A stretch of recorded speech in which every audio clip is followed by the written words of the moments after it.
Welcome back. ખતરાની ઘંટી વાગી ચૂકી છે। એચએમપીવી વાયરસની દેશમાં એન્ટ્રી થઈ। ચીનમાં ફેલાઈ રહેલા એચએમપીવી વાયરસ જેની ભારતમાં એન્ટ્રી થઈ છે। બેંગલુરુમાં એક હોસ્પિટલમાં બાળકી સંક્રમિત મળી છે। 8 મહિનાની આ બાળકીને એચએમપીવી વાયરસ ડિટેક્ટ થયું હોવાની જાણકારી। ચોંકાવનારી વાત એ છે કે આ બાળકીની કોઈ ટ્રાવેલ હિસ્ટ્રી નથી। આ વાતની જાણકારી કર્ણાટક સ્વાસ્થ્ય વિભાગે કેન્દ્ર સરકારને આપી છે। સામાન્ય રીતે એચએમપીવી સામાન્ય રીતે બાળકોમાં ડિટેક્ટ થાય છે અને તમામ ફ્લૂ સેમ્પલમાંથી 0.7% એચએમપીવી હોઈ શકે છે। આ વાયરસની સ્ટ્રેન શું છે તે હજુ જાણી શકાયું નથી।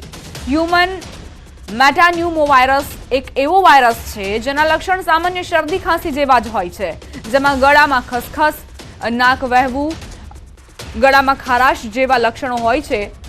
નાના બાળકો અને વૃદ્ધોમાં એચએમપીવીનું સંક્રમણ ગંભીર ગણાય છે। સાથે જ નબળી રોગ પ્રતિકારક શક્તિવાળાને પણ આ વાયરસ ગંભીર ગણાય છે। કહેવાય છે કે આ વાયરસથી દર્દીને શ્વાસ લેવામાં તકલીફ થાય છે અને તેના લક્ષણો ફ્લૂ જેવા જ હોય છે। ભુજ તાલુકાના કંઢેરાઈ ગામમાં બોરવેલમાં દીકરી ખાબકી। ગત રાત્રેના દીકરી બોરવેલમાં ખાબકી હોવાની જાણકારી। અંદાજિત 500 ફૂટ ઊંડા બોરવેલમાં દીકરી ખાબકી હોવાનું સામે આવ્યું। ભુજ ફાયર વિભાગ દ્વારા દીકરીને બહાર કાઢવા માટે રેસ્ક્યુ ઓપરેશનની કામગીરી હાથ ધરાઈ છે। છેલ્લા 12 કલાકથી યુવતી બોરવેલમાં ફસાઈ છે। દીકરીને બહાર કાઢવા માટે ભુજ ફાયર વિભાગ સાથે ભચાઉ ફાયર વિભાગ પણ કામે લાગ્યું છે। ન્યૂઝ 18ની ટીમે યુવતીના પરિવારજનો સાથે ખાસ વાતચીત કરી। 18 વર્ષીય યુવતીના ભાઈએ ન્યૂઝ 18 ગુજરાતી સાથે વાતચીત કરી। યુવતી બોરવેલમાં ક્યારે પડી તે ખ્યાલ નથી આવ્યો। બોરવેલમાંથી અવાજ આવતા ખ્યાલ આવ્યો। યુવતીએ બોરવેલમાંથી બચાવો બચાવોની બૂમો પાડી। ઇન્દિરા નામની 18 વર્ષની યુવતી બોરવેલમાં ખાબકી છે। ભુજ તાલુકાના કંઢેરાઈ ચુબડ વચ્ચે વાડી વિસ્તારમાં બોરવેલમાં એક 19 વર્ષીય યુવતી છે તે ખાબકી છે।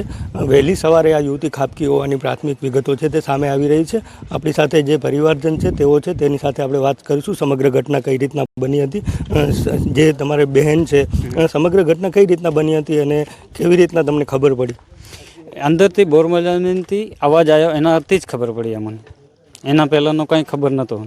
સમગ્ર ઘટનાની જો વાત કરવામાં આવે તો કેવી રીતના ઘટના બની હતી? એટલે ઘટના બનાવવામાં એમાં સવારના વહેલા નીકળ્યા એની વાત કરું ને, હા, તો એના બારામાં એ સવારના મારી છોકરી ને ઇન્દ્રા બે ભેગી નીકળી। એક બાથરૂમ કરી ને રૂમમાં લઈ ગઈ, એક સંડાસમાં ગઈ। એના પછી 5:30 વાગે હું ઊભો થયો ત્યારે મેં એને કીધું કે ઇન્દ્રા ક્યાં? તો ઇન્દ્રા બાથરૂમ ગઈ। પછી બધાને ઊભા કર્યા ને કમાડનું ખોલ્યું ત્યારે બોરમાંથી અવાજ આવ્યો કે મને બચાવો બચાવો। જે કેટલા વાગે ઘટના બની પછી તમે શું કોને જાણ કરી અને આ બેન છે એ કેટલા વર્ષના છે? એ બેન છે લગભગ 18 થી 19 વર્ષના છે ને અમે પહેલાં અમે જાણ કરી 5:45 વાગે અમારા શેઠની રમેશભાઈ ઠક્કરની। જે ચોક્કસથી વાત કરવામાં આવે તો જે 18 વર્ષની યુવતી છે તે બોરવેલમાં ખાબકી છે। હાલ આપને દ્રશ્યો બતાડીશ કે ફાયર વિભાગ દ્વારા છે તે રેસ્ક્યુની કામગીરી છે તે હાથ ધરવામાં આવી છે। સંવાદદાતા મેહુલ સોલંકી લાઈવ જોડાઈ ગયા છે ઘટના સ્થળથી। તેમની પાસેથી વધુ જાણકારી લઈશું। મેહુલ, પરિવારજનોનું કહેવું છે કે વહેલી સવારે તેમને જાણ થઈ કે આ જે યુવતી છે તેઓ બોરવેલમાં ખાબકી ચૂક્યા છે, બચાવો બચાવોની બૂમો પાડી રહ્યા છે। વધુ શું વિગતો તમને સામે આવી છે? અન્ય કોઈ પરિવારજન સાથે વાતચીત થઈ હોય? જી, જે રીતના પરિવારજનો સાથે ત્યારે તેઓએ જણાવ્યું હતું કે વહેલી સવારે આ 5 વાગ્યાની આસપાસ છે તે આ ઘટના સમગ્ર બની હતી। ત્યારે યુવતી સવારે 5:30 વાગ્યાની આસપાસ અહીંથી પસાર થતી હતી ત્યારે છે તે બોરવેલમાં છે તે ખાબકી હતી અને ત્યારબાદ છે તે બચાવો બચાવોની આવાજ સંભળાતા ત્યારે તેઓએ વાડી માલિકને છે તે જાણ કરી હતી અને વાડી માલિક દ્વારા છે તે ફાયર વિભાગને છે તે જાણ કરવામાં આવી હતી। અને જે રીતે ફાયર વિભાગની ટીમ છે તેમજ ભુજ તાલુકાના જે પ્રાંત અધિકારી છે, એસપી સાહેબ છે, તે તમામ અધિકારીઓ છે તે હાલ ઘટના સ્થળ પર પહોંચી આવ્યા છે અને રેસ્ક્યુની કામગીરી છે તે આપ જે રીતે દ્રશ્યોમાં જોઈ રહ્યા છો કે રેસ્ક્યુની કામગીરી પૂરજોશમાં ચાલુ છે। વહેલી તકે યુવતીને બહાર કાઢવામાં આવે તે પ્રમાણેની કામગીરી છે તે હાલ હાથ ધરવામાં આવી છે। જી મેહુલ, ત્યાં જે હાજર અધિકારીઓ છે તેમના તરફથી કોઈ પ્રતિક્રિયા સામે આવી છે? જી ચોક્કસથી વાત કરી તો જે રીતે ભુજ પ્રાંત અધિકારી છે તેમજ એસપી સાહેબ છે તેઓ તમામ અહીં કને પહોંચ્યા છે અને જે રીતે આપ દ્રશ્યોમાં જોઈ રહ્યા છો કે ફાયર વિભાગની છે તે કામગીરી હાલ શરૂમાં છે. જે બોરવેલ છે તેની અંદર છે તે દોરડા વડે જે કેમેરો છે તે અહીં અંદર ઉતારવામાં આવી રહ્યો છે તેમજ જે ઓક્સિજન લાઇન છે તે પણ અહીં હાલ જે રીતે આપ દ્રશ્યોમાં જોઈ રહ્યા છો તે રીતના ઉતારવામાં આવી રહ્યા છે અને યુવતીને છે તે હાલ શું પરિસ્થિતિ છે યુવતીની તે જાણવા માટેના જે તે પ્રયત્નો છે તે હાલ કરવામાં આવી રહ્યા છે. એટલે ચોક્કસથી વાત કરી તો યુવતીને વહેલી તકે બહાર કાઢવામાં આવે તેવા પ્રયત્નો છે તે હાલ પૂરજોશમાં ચાલી રહ્યા છે. જી મેહુલ, અંદરથી કોઈ અવાજ સંભળાઈ રહ્યો છે યુવતીનો? કારણ કે વહેલી સવારે તેણે બચાવોની જે બૂમો પાડી અને ત્યારબાદ પરિવારજનોને ખ્યાલ આવ્યો. અત્યારે એવી કોઈ હલચલ થઈ રહી છે? જી ચોક્કસથી વાત કરી તો હાલ એવી કોઈ હલચલ સામે નથી આવી, પરંતુ જે ફાયર વિભાગની ટીમ છે તેના દ્વારા છે તે હાલ ઓક્સિજન છે તે અંદર પહોંચાડવામાં, જે રીતે આપ દ્રશ્યોમાં જોઈ રહ્યા છો કે ઓક્સિજન છે તે હાલ પહોંચાડવામાં આવી રહ્યો છે તેમજ જે કેમેરો છે તે અંદર મૂકી અને યુવતીની હાલની પરિસ્થિતિ શું છે તે જાણવાના પ્રયત્નો છે તે હાલ કરવામાં આવી રહ્યા છે. પરંતુ હાલ સુધી અંદરથી કોઈ એવો પ્રતિસાદ નથી મળ્યો કે યુવતીની હાલ શું પરિસ્થિતિ છે. પરંતુ જે રીતે ફાયર વિભાગની ટીમ દ્વારા જે કામગીરી હાલ તાબડતોબ કરવામાં આવી રહી છે, એટલે કે ચોક્કસથી યુવતીની હાલ પરિસ્થિતિ જાણવાના પ્રયત્નો કરવામાં આવી રહ્યા છે અને યુવતી વહેલી તકે બહાર નીકળે તેવા પ્રયત્નો હાથ ધરાયા છે. જી શું દોરડાની મદદથી યુવતીને બહાર કાઢવામાં આવશે મેહુલ, કે પછી અન્ય કોઈ વિકલ્પ અપનાવવામાં આવશે?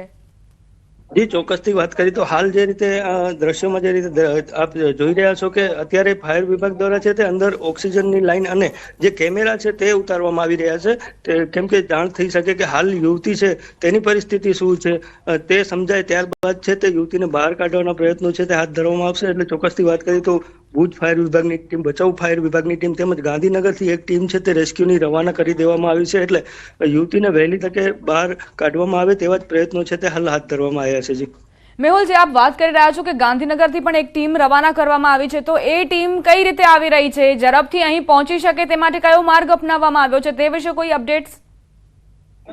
જી જે રીતે હાલ જાણકારી મળી રહી છે તે પ્રમાણે જે હાલ જે ભુજ તાલુકા અને ભચાઉ તાલુકાની ફાયર ટીમ છે તે અહીં રેસ્ક્યુ ઓપરેશન હાથ ધર્યું છે. તો બીજી તરફ અધિકારીઓને જણાવ્યા પ્રમાણે છે તે ગાંધીનગરની ટીમ છે તે પણ નીકળી ચૂકી છે અને વહેલી તકે અહીં પહોંચે અને જે ઇક્વિપમેન્ટ છે તેના દ્વારા છે તે યુવતીને બહાર કાઢવાનો પ્રયત્નો કરશે. એટલે હાલ જે રીતે ભુજની ફાયર વિભાગની ટીમ છે તેના દ્વારા છે તે યુવતીને બહાર કાઢવાના પ્રયત્નો હાથ ધરવામાં આવ્યા છે. જી મેહુલ, ત્યાં જે હાજર પોલીસનો સ્ટાફ છે, શક્ય હોય તો તેમની સાથે વાતચીત કરવાનો પ્રયત્ન કરજો. કામગીરીમાં વિક્ષેપ ન ઉભો થાય તે રીતે જાણકારી મેળવવાનો પ્રયત્ન કરજો કે આખરે ઓપરેશન કઈ દિશામાં આગળ વધી રહ્યું છે. જી ચોક્કસથી વાત કરીએ તો જે રીતે હાલ ફાયર વિભાગની ટીમ છે તેના દ્વારા પણ પ્રયત્નો કરવામાં આવી રહ્યા છે. બીજી તરફ જે તમામ અધિકારીઓ છે તેઓ પણ જે ફાયર વિભાગની ટીમ પર ખડે પગે છે અને રેસ્ક્યુની કામગીરીમાં છે તે જોડાયા છે. જે પશ્ચિમ કચ્છના એસપી છે તેઓ તેમજ પ્રાંત અધિકારી છે તેઓ પણ અહીં ખડે પગે છે. તેઓ કઈ રીતના થઈ શકે છે તેને જાણકારી મેળવવાનો પ્રયત્ન કરશું.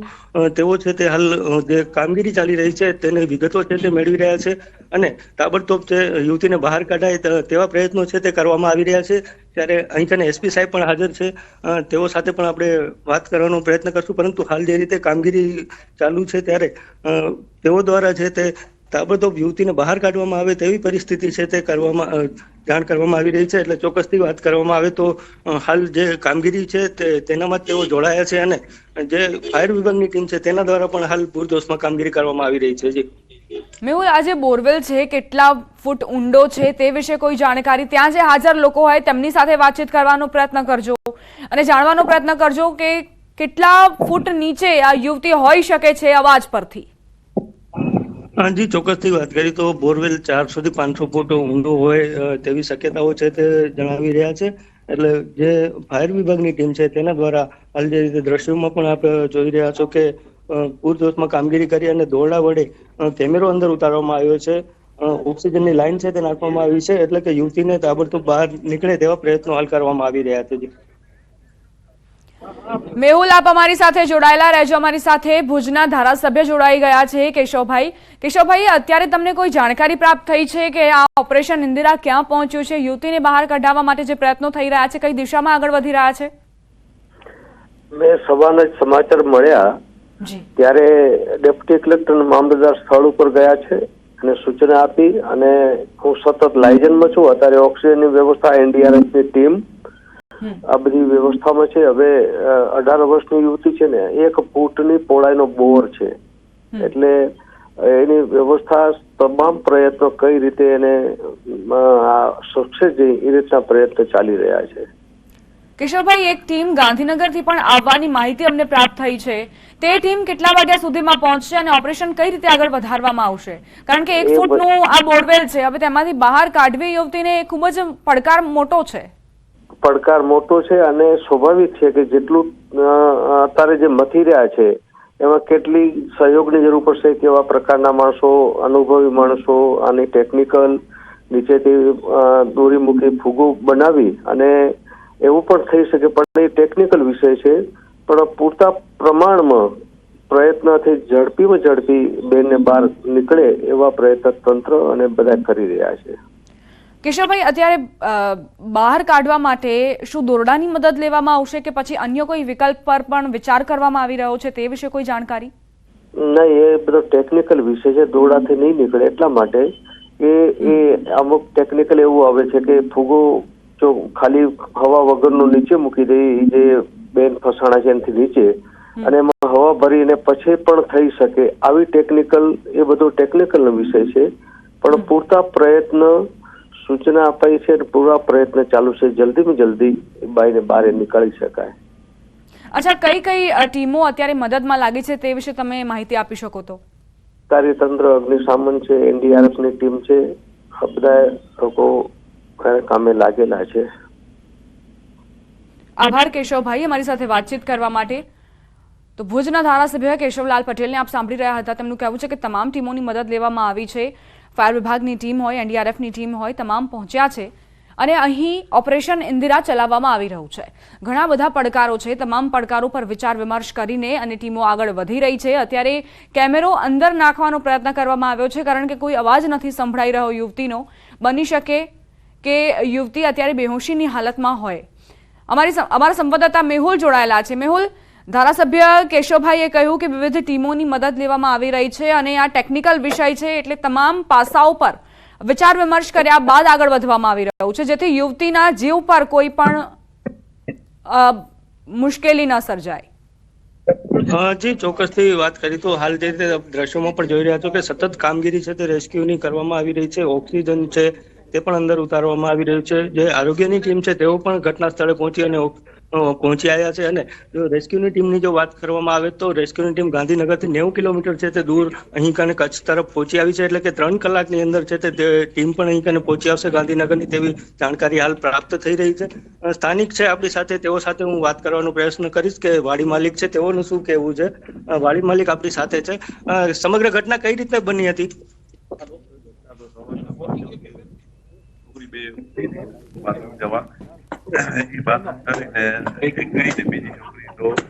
એને શું મનમાં આવ્યું, બોરવેલ અમારો પેક હતો, એને ખોલી કરી અને એની અંદર પડી ગઈ.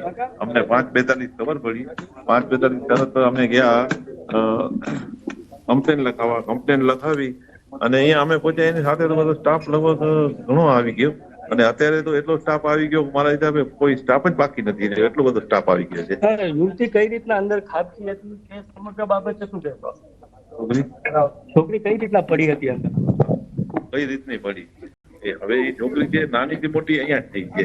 છોકરીના માવતર છે એનો ભાઈ છે કાકા, એને નાની થી મોટી કરી અહીંયા કને કામ કરતી હતી છોકરી. અને એને શું જોયું કુદરતે કઈ બીજો કઈ હતો નહીં અને અચાનક એને મગજમાં શું આવી ગયું, બોરવેલ બરોબર ઢાંકેલો હતો, એને ખોલી કરી અને અંદર પડી ગઈ. અને પછી બિચારી અંદર ગયા પછી પોણી કલાક સુધી તો બૂમો પાડતી હતી. પછી શું થાય? સ્થાનિક ગ્રામજનોની જો વાત કરવામાં આવે તો ગ્રામજનો છે તે હાલ કેવી પ્રાર્થનાઓ કરી રહ્યા છે કે યુવતી વહેલી તકે બહાર? ગ્રામજનો છે તે હાલ કેવી રીતના પ્રાર્થના કરી રહ્યા છે કે યુવતી છે તે વહેલી તકે છે તે બહાર? બધા અત્યારે 100-150 માણસો હાજર છે, બધી પ્રાર્થના કરી રહ્યા છે કે વ્યવસ્થિત છોકરી નીકળી આવે. અને બધો સ્ટાફનો પણ કામ બહુ સરસ ચાલી રહ્યું છે, આવું ક્યારે આપણે જોયું જ નથી. અને 1 કલાકની અંદર એટલો સ્ટાફ આવી ગયો, પૂરો સ્ટાફ આવી ગયો અત્યારે હાજર છે. બધા સાહેબો, કલેક્ટર સાહેબ થી કરી અને પોલીસ વાળા સ્ટાફ સુધીનો પૂરો સ્ટાફ બધો હાજર છે. પછી આરોગ્ય વાળાનો પૂરો સ્ટાફ હાજર છે. ફાયરની ગાડી તરત આવી ગઈ. 20 મિનિટમાં તો ફરિયાદ લખાવ્યા પછી ફાયરની ગાડી આવી ગઈ અમારી ઘરે અચાનક બધું. ચોક્કસથી તો જે રીતે વાત કરવામાં આવે સ્થાનિકો પણ જણાવી રહ્યા છે કે તાબડતોબ કામગીરી છે તે હાલ શરૂ છે, એટલે યુવતીને બચાવવા માટેની જે કામગીરી છે તે તમામ અધિકારીઓ દ્વારા હાલ છે તે કરવામાં આવી રહી છે. જી મેહુલ, જે રીતે અત્યારે કામગીરી આગળ વધી રહી છે અને કેમેરા નાખવાની જે કામગીરી કરવામાં આવી રહી છે, બની શકે કે 15-20 મિનિટમાં યુવતી વિશે કોઈ જાણકારી મળી શકે એ કેમેરાના માધ્યમથી? જી, જે રીતે આપ સતત લાઈવ અહીંથી હું કરી રહ્યો છું ત્યારથી જ આપ જોઈ રહ્યા છો કે દોરડાની મદદથી સતત અહીં કને યુવતીથી વાતચીત કરવાનો પ્રયત્નો છે તે કરવામાં આવી રહ્યા છે, એટલે ચોક્કસથી હાલ 10-15 મિનિટમાં યુવતીની પરિસ્થિતિની છે તે જાણ થઈ શકે છે, કારણ કે જે રીતે દોરડાથી અંદર કેમેરો ઉતારવામાં આવ્યો છે અને ઓક્સિજન મૂકવામાં આવી રહ્યું છે, એટલે ચોક્કસથી 15-20 મિનિટમાં જો યુવતીથી વાતચીત થઈ શકે અને યુવતીની પરિસ્થિતિ શું છે તે જાણી શકાય તેવી શક્યતાઓ હાલ દેખાઈ રહી છે. જી મેહુલ, જે બોરવેલ છે તે ઢંકાયેલી હાલતમાં હતો અને જે માલિક એવું કહી રહ્યા છે, વાડીના માલિક, કે ખબર નહીં આ યુવતીને શું સૂઝ્યું કે તેણે બોરવેલનું ઢાંકણું ખોલીને તે અંદર ગઈ છે, કે અનેક સવાલો અહીં ઉઠી રહ્યા છે યુવતીના બોરવેલમાં પડતા છે. ચોક્કસથી જે રીતે હાલ હું દ્રશ્યો આપને બતાડી રહ્યો છું કે જે બોરવેલ છે તેની માથે ખાલી છે તે એક બારદાન જેવું છે કે કંઈક ઢાંકેલું દેખાઈ રહ્યું છે, એટલે ચોક્કસથી બોરવેલ છે તે ખુલ્લું હોઈ શકે છે, જેને લઈને યુવતી છે તે ખાબકી હોવાની શક્યતાઓ છે તે સેવાઈ રહી છે, એટલે ચોક્કસથી તેઓના જે ભાઈ છે તેના દ્વારા જે રીતે જણાવાયું હતું કે વહેલી સવારે 5:30 વાગ્યાની આસપાસ અહીંથી પસાર થતી હતી અને આ ઘટના બની છે કે ત્યારબાદ અંદરથી અવાજ આવ્યો કે બચાવ બચાવ, ત્યારે જાણ થઈ હતી, એટલે ચોક્કસથી જે રીતે હાલ ફાયર વિભાગની ટીમની કામગીરી છે તેને લઈને એવું લાગી રહ્યું છે કે 15 થી 20 મિનિટમાં યુવતીની પરિસ્થિતિની જાણ છે તે થઈ શકે એમ છે. જી મેહુલ, 3 થી 4 વાગ્યાની આસપાસ મોડી રાત્રે આ યુવતી પડી હોઈ શકે છે, કદાચ એટલે જ તેનો અવાજ કોઈના સુધી ન પહોંચ્યો અને વહેલી સવારે જ્યારે પરિવારજનો ત્યાં પહોંચ્યા તો યુવતીનો અવાજ સંભળાયો. જે રીતે યુવતીનો ભાઈથી વાતચીત કરવામાં આવી હતી ત્યારે તેઓ પણ જણાયા હતા કે 5:30 વાગ્યાની આસપાસ છે તે તેઓએ યુવતીને જોઈ હતી અને પરિવારજનોએ યુવતીને જોઈ હતી અને બંને બહેનો છે તે બહાર નીકળી હતી 5 વાગ્યાની આસપાસ, અને ત્યારબાદ છે તે 5:30 વાગ્યાની આસપાસ યુવતી છે તે ગુમ થઈ ગઈ હતી અને જ્યારે બોરવેલમાંથી બચાવ અવાજ આવ્યો ત્યારે તેઓને જાણ થઈ હતી કે યુવતી છે તે બોરવેલમાં ખાબકી છે. જી મેહુલ, વાડી વિસ્તારમાં અન્ય પણ આવા બોરવેલ છે, શું આ પહેલા પણ આવી દુર્ઘટનાઓ બની ચૂકી છે કે પછી આ પહેલી વખત એવું બન્યું છે કે એક યુવતી બોરવેલમાં ખાબકી હોય? જી, ચોક્કસથી પહેલી વખત આવી ઘટના બની હોય તેવું સામે આવ્યું છે, કારણ કે મોટા ભાગે જ્યારે બોરવેલમાં કોઈ ખાબકતું હોય છે ત્યારે બાળકી હોય છે નાની ઉંમરની, અને જ્યારે આ ઘટનાની જો વાત કરવામાં આવે તો 18 વર્ષની યુવતી છે જે આટલા નાના બોરવેલમાં ખાબકી છે, એટલે કહી શકાય કે ફાયર વિભાગની ટીમને પણ બહાર રેસ્ક્યુ કરવા માટે કાઢવા માટે બહુ મુશ્કેલીનો સામનો કરવો પડશે, અને જે તમામ અધિકારીઓ છે તે હાલ પ્રયત્ન કરી રહ્યા છે કે યુવતીને વહેલી તકે યુવતીની જાણ થાય કે હાલની શું પરિસ્થિતિ છે અને યુવતીને બહાર કાઢવામાં આવે તેવા પ્રયત્નો ધરાયા છે. મેહુલ, અત્યારે કયા કયા પડકારો ફાયરની ટીમ જે છે તેનો સામનો કરી રહી છે, કારણ કે 1 ફૂટ જેટલી પહોળાઈ છે આ બોરવેલની અને 500 ફૂટ ઊંડું છે, એટલે દોરડાની મદદથી સરળતાથી યુવતી બહાર આવી શકે તે શક્ય નથી દેખાઈ રહ્યું. જી, જે રીતે દ્રશ્યોમાં હાલ આપ જોઈ રહ્યા છો કે અંદર જે કેમેરો ઉતારવામાં આવ્યો છે અને જે ઓક્સિજનની લાઈન છે તે પણ બોરવેલમાં ઉતારવામાં આવી રહી છે, એટલે પહેલા તો કે યુવતીની હાલની પરિસ્થિતિ જાણવાનો પ્રયત્નો કરવામાં આવશે અને ત્યારબાદ યુવતીને બહાર કઈ રીતના કાઢવી તેના પ્રયત્નો હાથ ધરાશે. એટલે ચોક્કસથી વાત કરીએ તો હાલ જે ફાયર વિભાગની ટીમ દ્વારા છે તે ઓક્સિજન મૂકી અને યુવતી સુરક્ષિત છે કે નહીં તે જાણવાના પ્રયત્નો છે તે કરવામાં આવી રહ્યા છે, તો પછી ત્યારબાદ જે ગાંધીનગરની ટીમ છે તે પણ તાબડતોબ નીકળી ચૂકી છે અને તે પણ અહીં વહેલી તકે પહોંચશે તેવી શક્યતાઓ છે, અને ત્યારબાદ છે તે જે ઇક્વિપમેન્ટ આવે તેના દ્વારા યુવતીને બહાર કાઢવામાં આવશે. જી મેહુલ, કદાચ યુવતી ભૂખ અને તરસના કારણે બેહોશીની હાલતમાં હોઈ શકે છે, એટલે જ કોઈ મૂવમેન્ટ નથી કરી રહી, કોઈ જવાબ નથી આપી રહી, કોઈ અવાજ પણ નથી સંભળાઈ રહ્યો, એટલે જ્યારે આ કેમેરો અંદર પહોંચશે અને યુવતી સુરક્ષિત હોવાની જાણકારી મળશે તો પ્રાથમિકતા એ જ હશે કે અંદર ભોજન પહોંચાડવામાં આવે. જી, ચોક્કસથી ત્યાં સુધી છે તે ગાંધીનગરની ટીમ પણ અહીં સ્થાનિકે પહોંચી આવશે, પરંતુ જે રીતના હાલની કામગીરીની જો વાત કરવામાં આવે તો હાલ સર્વપ્રથમ તો યુવતીની હાલની પરિસ્થિતિ શું છે તે જાણવાનો પ્રયત્ન થશે, કારણ કે જે યુવતીના ભાઈથી જે રીતે વાત થઈ હતી ત્યારે તેઓએ જણાવ્યું હતું કે ત્યાંથી અંદરથી અવાજ આવતો હતો બચાવ બચાવ, પરંતુ ત્યારબાદ કોઈ અવાજ નથી સંભળાયો. પરંતુ હાલ જે રીતે છે તે ફાયર વિભાગની પ્રથમ કામગીરી એ જ છે કે યુવતીની પરિસ્થિતિ શું છે અને ત્યારબાદ છે તે જાણ્યા બાદ ભોજન પહોંચાડવાની કે જે અન્ય કામગીરી હોય તે કરવામાં આવશે. પરંતુ હાલ કેમેરા ઉતારી અને ઓક્સિજનથી યુવતી સુરક્ષિત રહે તે માટેના પ્રયત્નો છે તે હાલ કરવામાં આવી રહ્યા છે. જી મેહુલ, આપ જોડાયેલા રહેજો અમારી સાથે. આગળ પણ તમારી પાસેથી અપડેટ્સ લેતા રહીશું. તો ઓપરેશન ઇન્દિરા જે પૂરજોશથી ચાલી રહ્યું છે, પરંતુ અત્યારે કોઈ જ મૂવમેન્ટ નથી થઈ રહી, અંદરથી કોઈ અવાજ પણ નથી સંભળાઈ રહ્યો, એટલે કેમેરા નાખીને યુવતીની પરિસ્થિતિ જાણવાનો પ્રયત્ન કરવામાં આવી રહ્યો છે.